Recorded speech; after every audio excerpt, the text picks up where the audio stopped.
The Horror from the Vault, Part 2, by Isaac, again, I'm sorry for butchering this name, Boissnneau. Moore's testimony continues. Moore. After what happened at the lab, everyone at the station, myself included, was a bit on edge. We had a bunch of missing people, the family and friends of whom were breathing down our necks within a day of rumor spreading, and our only witness wasn't in the right mental state to tell us anything. I was more unnerved than the others because I was there first. So, when the call came and I heard what was going on, I felt like I was going to throw up. Over the course of one night, we received about a dozen emergency calls from Alden, all of which sounded legitimate. Alden is too small to have a real police force.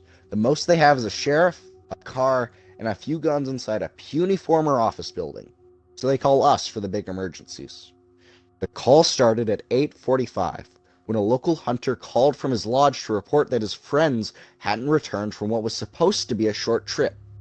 An hour later, an old woman called to say that she saw something moving outside of her summer home.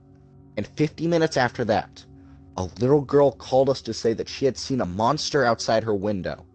Her parents had gone out to calm her down, and they hadn't come back. The calls kept coming in after those first three, but the others were pretty similar. Eventually, the calls stopped.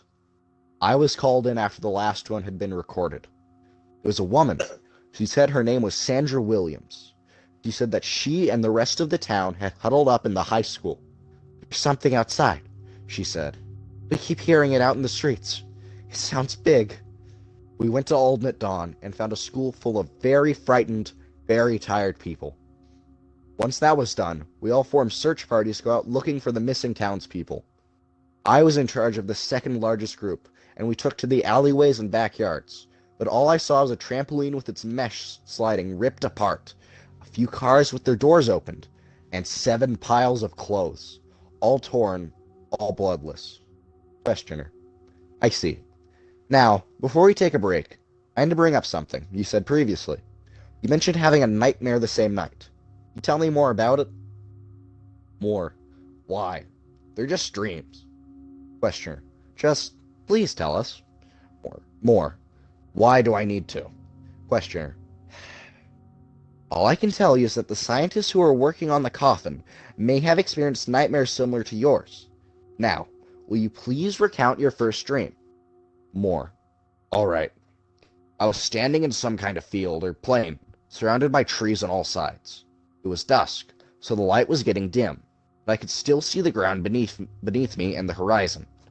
I knew something wasn't right almost immediately. It was so quiet. The air didn't move. There were no signs of life all around me, and I got this feeling that the place, wherever the hell it was a dead place, a place where nothing could grow or thrive.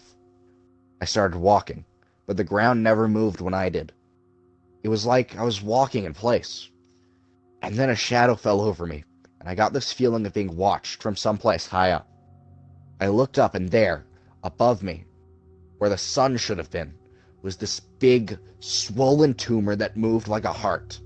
And as I looked at it, it got closer and closer, making the ground tremble as it did. Then something moved just underneath the ground. Something I couldn't see, but I could still feel it through the soles of my shoes. Something very large. Something that kept me from running. And then I heard something pierce through the quiet. Something tore it up and filled my ears. I wanted to cover my ears, but I couldn't. Questioner. What did you hear? More. Screaming. Men, children, women, all of them screaming like the skin was being pulled off their bodies. Screaming like they had been set on fire. Tumor was right above me now, and when I looked up again, I got a good look at its surface. It wasn't a tumor. It was a mass of people, all naked, all fused to each other with their own blood and skin, all bloody and mutilated and screaming and struggling to tear themselves free as something beneath them. More people, I think, pressed up against them. And Andrea was among them. I picked her out almost immediately. I told you about Andrea. We've been married for almost 12 years now. She's the light of my life. I'd do anything for her, and to see her like that, begging and screaming like that, I'm glad the phone woke me up. Questioner. I see. More. Are you married? You got a girlfriend? Boyfriend? Questioner. Not as of right now, Mr. Moore. And you don't know shit. Moore gets up from his chair. Questioner. Mr. Moore, we're not done yet. Please sit down. Moore. I'm taking a smoke break. Door slams. This next testimony was given by Sandra Williams, who recounts her night in the school. I'm not a heavy sleeper. I've been living alone for about 5 years, and I guess I'm a bit paranoid. Even out in Alden, which is, by all accounts, totally nice and pleasant, I never felt exactly safe at nighttime. I don't know. Maybe it was just how close to the woods my house was. I've never been a big fan of the great outdoors. I just don't like the idea of being alone out there, in the dark.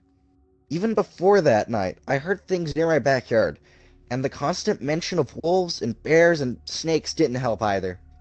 So I guess my paranoia paid off. It was around midnight when I woke up. My house is a little one-story place with a big backyard. I'd heard and seen animals in there before, raccoons and cats mostly.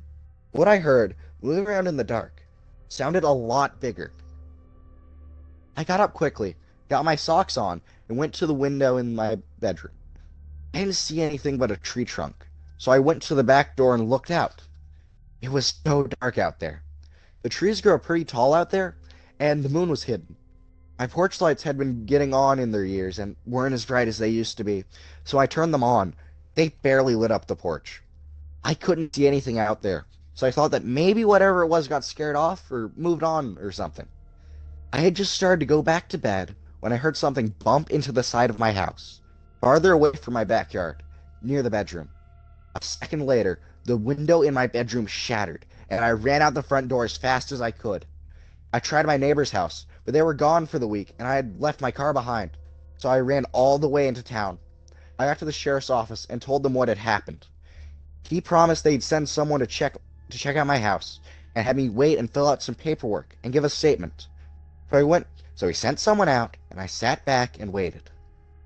But the officer didn't come back. And then the calls started coming in, one after the other, each one making the sheriff more and more stressed. I tried to ask him what was going on, but he told me to wait at the station while he went out and looked things over himself. I honestly didn't expect him to come back, but he did. And he came back into the office clutching his side and huffing like an asthmatic.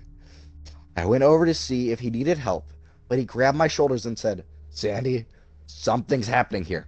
Something bad. We need to go to the school and meet up with the others. Something's out there, and it's taking people."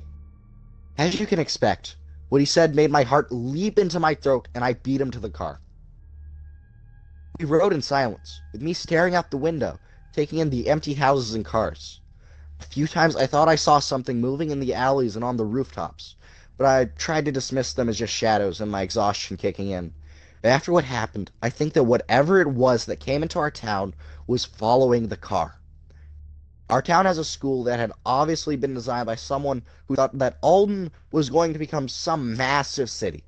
It's a big, 4-story brick building with a lot of very tall windows. We were able to fit most of what was left of the town in the gym. Everyone looked scared and tired, and the mayor looked like he was about to have a heart attack. Everyone was just standing around looking worried or crying because someone they knew or loved had gone missing. I wasn't feeling very talkative, so I left the main group and wandered over to a nearby window. Everything was so still. There wasn't a breeze. There wasn't a sound from outside. It was like someone had pressed the mute button on the world. I had even tuned out the people in the gym, trying to just get a hold of myself. I didn't bother trying to see who or what was out there. But I later learned that out of 1,000, only 523 people were left. A few hours passed, and my eyes started to get heavy.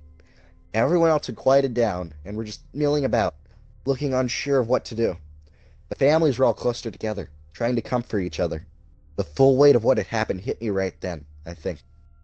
I just leaned against the window as my knees got weak. Outside, the moon was hidden by the clouds, and pretty low on the horizon.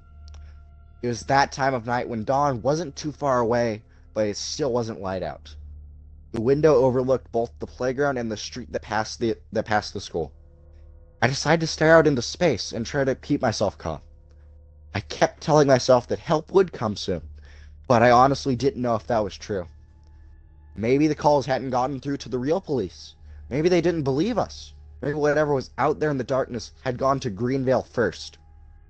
That last thought made me want to throw up. I was about to go ask someone for their phone when I saw something outside move. I didn't see all of it, but I saw how big it was and how... I honestly can't really find a word to describe how its silhouette looked besides wrong. I couldn't spend too much time trying to piece together what I had seen. The thing, whatever it was, had found us and was right outside the school. I alerted everyone, and they all set about going into the depths of the school to lock the doors and barricade the windows with whatever they could find. I commandeered a phone from someone and called the police in Greenvale. After about an hour, the people who had fortified the school came back and we all sat, huddled together in the dark, listening. I honestly didn't expect to hear anything.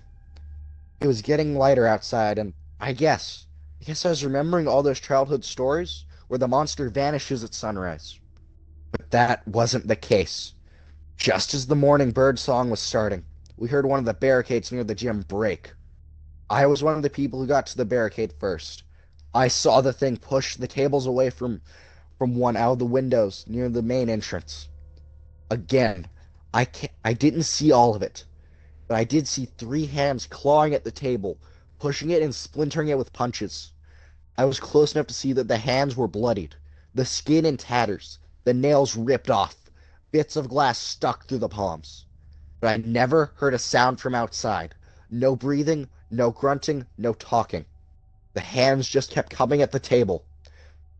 Someone, a man I think who must have been a teacher, had found a fire extinguisher near the building, so he tried bashing at the hands. He actually broke some fingers. I could hear the bones breaking from where I was. It took a few hits, but eventually the hands drew back through the window. And that's when the smell hit me. I swear to you, it stank like the world's biggest infected cut. It was horrible. It reminded me of maggots and pus and rotting meat. The thing left us alone after that. We could still hear it moving around the school. So we were all on edge even after the police came. I'm honestly surprised that none of them got attacked too. I haven't gone back yet. I don't think I can after what happened. I have a friend who still lives there, and she says that the whole town feels like a tomb. Everyone who lives there can feel how wrong the whole place is. She tells me that everyone there looks tired out and afraid. Says she's been having bad dreams, although she won't tell me what they're about. She says that even the policemen who are stationed there are just as uneasy as the people who chose to stay. I'll have my friend get my things for me. She's going to move away, and I think I'll join her. Alden isn't safe. I think it just needs to fade away. End of part 2.